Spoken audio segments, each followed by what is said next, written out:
Imagine this, every single drop in your track hits hard, your breakdowns feel pro and your arrangements finally feel club ready house records. And by the end of this short 10-minute video, you're going to know exactly how to add professional tension, movement and build-ups to your arrangement using techniques every top producer uses, but barely anyone teaches properly.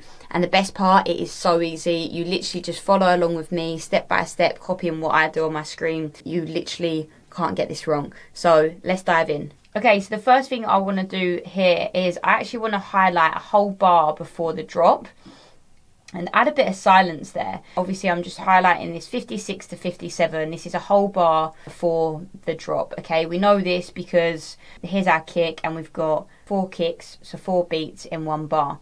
So I'm just going to press Command Shift and D, and what that does, it doesn't just duplicate what you've got, but it duplicates the time, so it moves your whole track one bar over. So this means everything in your arrangement shifts over to the right and you've created that intentional gap. Now what you want to do is delete everything inside that new bar. Okay, so I'm just gonna highlight everything.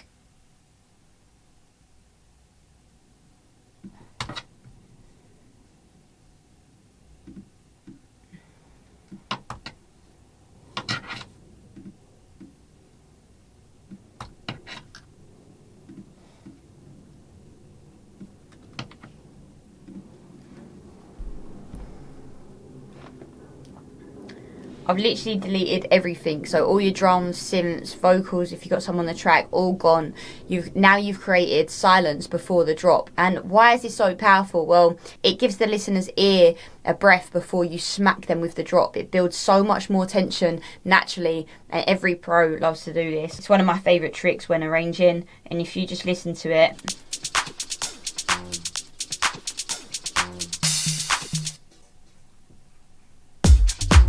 Now what we could do with this is just a bit of towel, so it sort of like falls over into that bar. All the echoes and everything just sort of like fall over. You can see how we've got the kick automated over until the drop. We want that with all of our other automations as well. So if I click down here,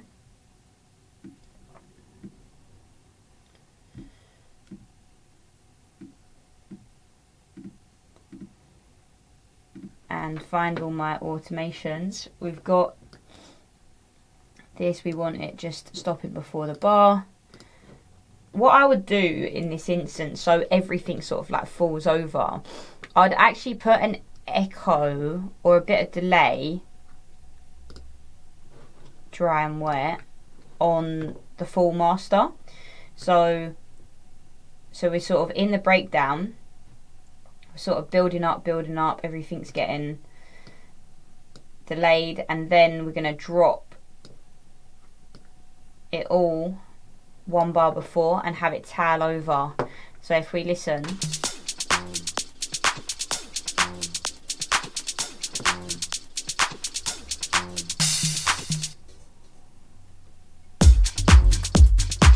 I think we just need to increase that but curve it so it's a bit more of a spike. And maybe bring that one over.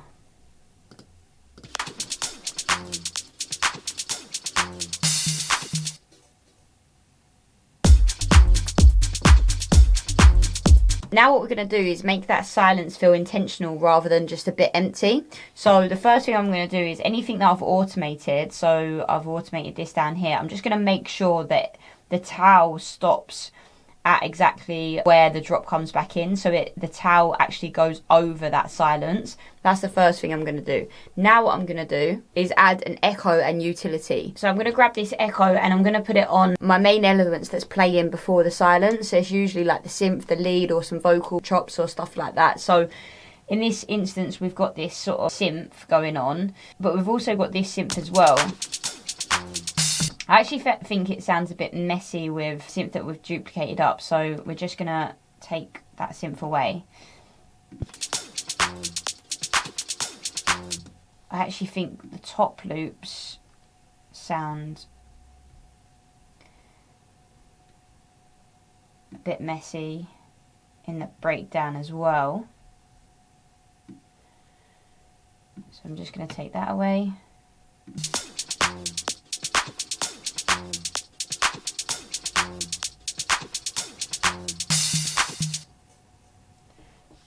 So now what I want to do is stick an echo on my main channel so it affects anything that's happening in that breakdown. And then what I want to do is automate the dry and wet so it goes up to around 30%, maybe 40 to 50, and give it a little spike, and then put gain on the utility. So gain, automate the gain.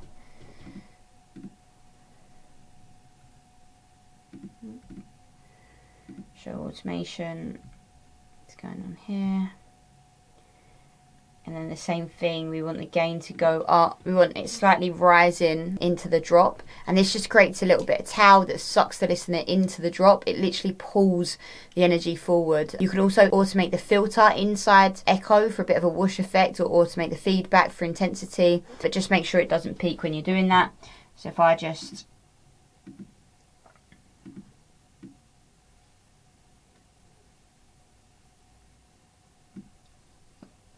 I don't want that.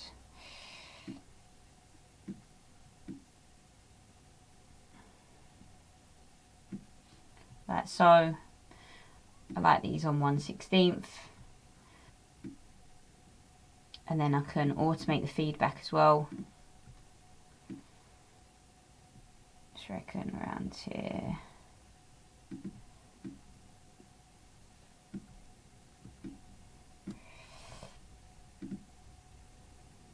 And I just want that to cut off as we drop. And now if we listen to that.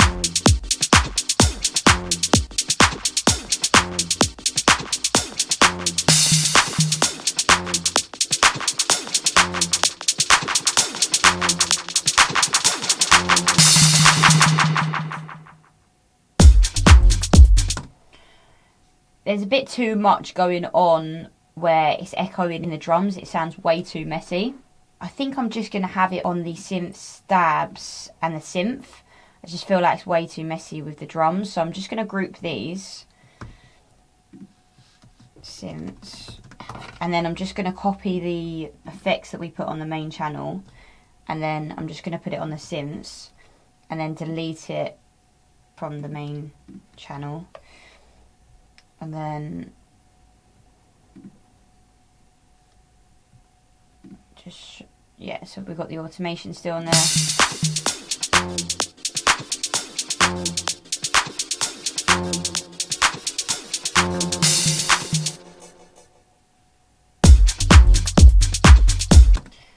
Yeah, that sounds a lot better. I think I'd like it on this as well. So let's just copy that. We'll just try and error, see what it sounds like.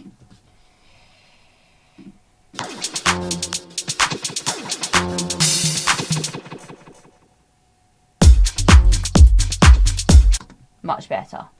It was just a bit too messy with all the other drums. We could put it on like maybe a clap. I think it was the hats that was just like, just feeling like, whoa, what's going on here? Oh no, it's the claps. That sounds just too much. But yeah, you get the idea. Just put it on what sounds good and listen to it. And remember, it is all about listening as well. Now, what I like to do in the breakdown is layer some crashes. So just grab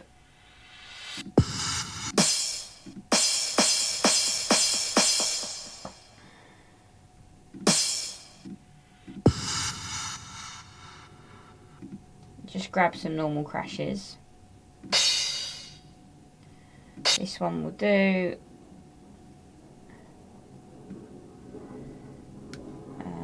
The other one. This one.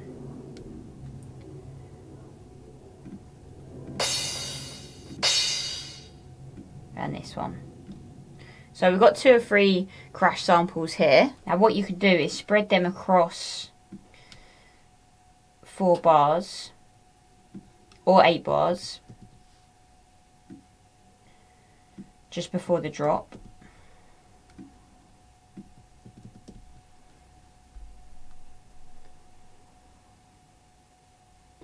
I'm stacking them because I just want a bigger hit and I just want that bigger build up. And then what you can do is copy the echo and utility we had on the other bits and pieces. Copy that. Group the crashes. Stick it on the crashes.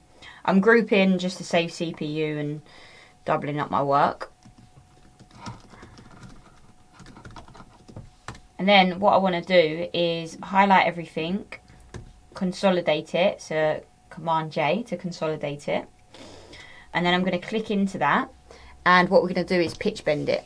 So we're going to go to envelopes, we're going to go to clip, and then we're going to go to transposition. So it looks slightly different when it's an audio. Sorry, when it was a MIDI it would say pitch bend, audio it says transposition. And then what we can do is pitch bend it up as it gets closer to the drop. And this adds that rising effect without needing a separate riser sample. So I'm just gonna add in here. And then pitch bend it up.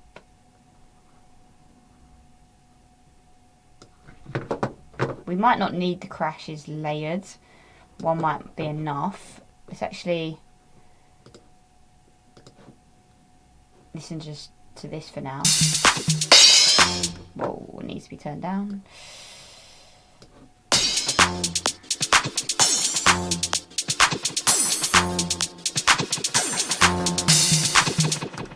And then what you could do is go a step further.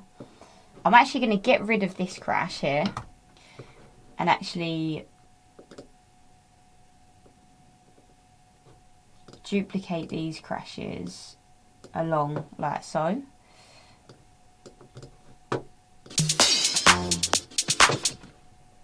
Turn that on.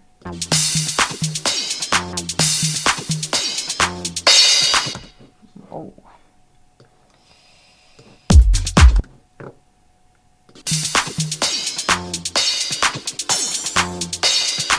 No, I don't like that. I thought it could be quite cool, but it's not. So what we can do is just simply duplicate these ones then. So I just want to add a bit of tension by just duplicating that along like so.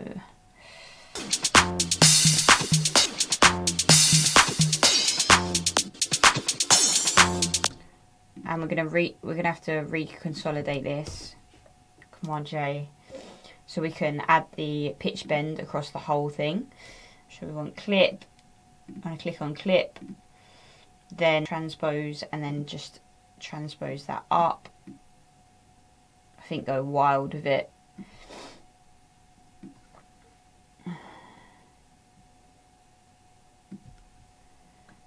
And then just hold down Alt and give it a bend.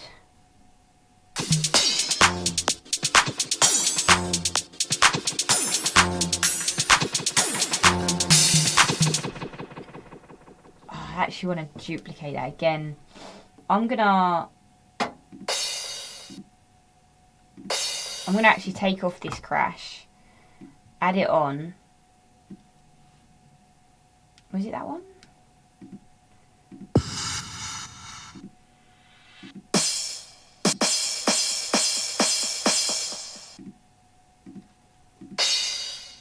I think it's that one. Yeah, it's this one. So I'm going to duplicate it, duplicate it, duplicate it, duplicate it, duplicate it, duplicate it, duplicate it. Then Command J. And now we're going to go envelopes and pitch bend it up. I actually feel like maybe we went a bit too rogue by going up 24, maybe like 12. And then oh.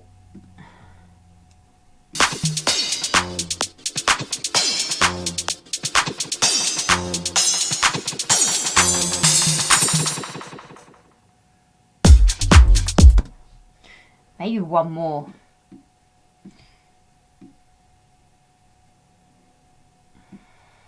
I could do this for hours, to be honest. Yeah.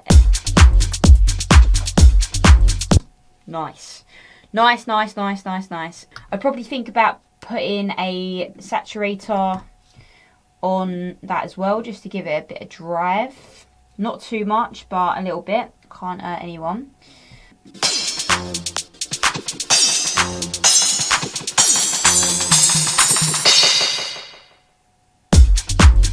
Yeah.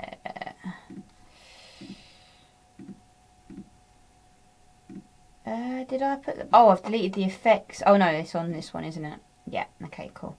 Another thing that I did want to show you is if you go into this and click reverse.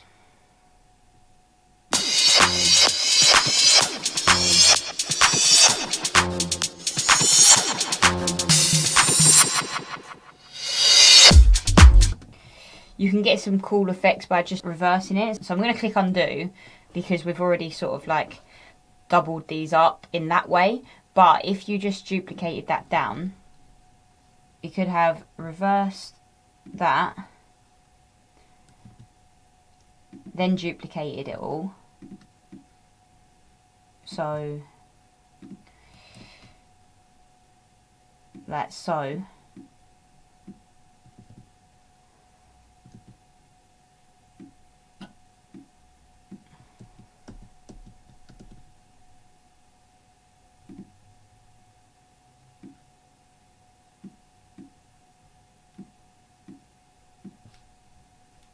Just turn that on and off, just so you can hear how you can just get some different effects with it.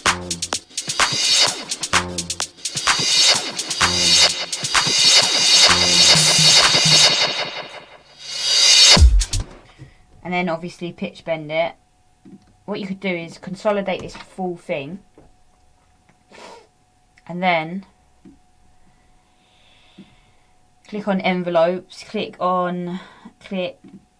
transposition, pitch bend it up here like 12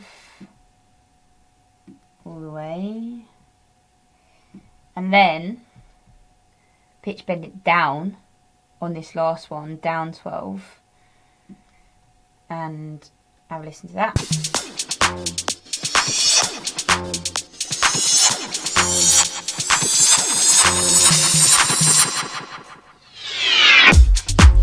Ooh, it just gets fun, doesn't it? I just get excited. The next thing I'm going to do in this breakdown is probably remove the kick, like another bar, and then have like one kick here, here,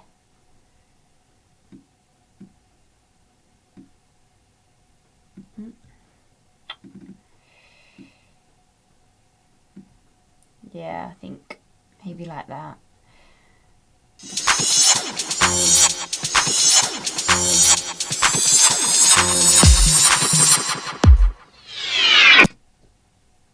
Think maybe we could even have that kick in on the silence. Yeah. Oh.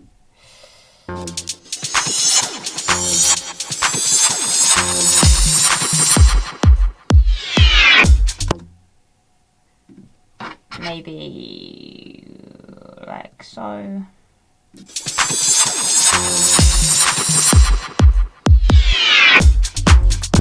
Yeah, play around with it, get creative with it. I could honestly teach arrangement for hours because it's my favourite part of making the track, because you can get so creative and you can really hear it start to come together. So definitely play around with it. If you have found this video helpful, please do like and subscribe. It means more than you know, and I can keep giving you free lessons. If you want to work with me on a one-to-one basis where I'll get you signed, I'll collab with you, or get you gigs out in Ibiza, then click the link below for your free call. But other than that, I'll see you next week.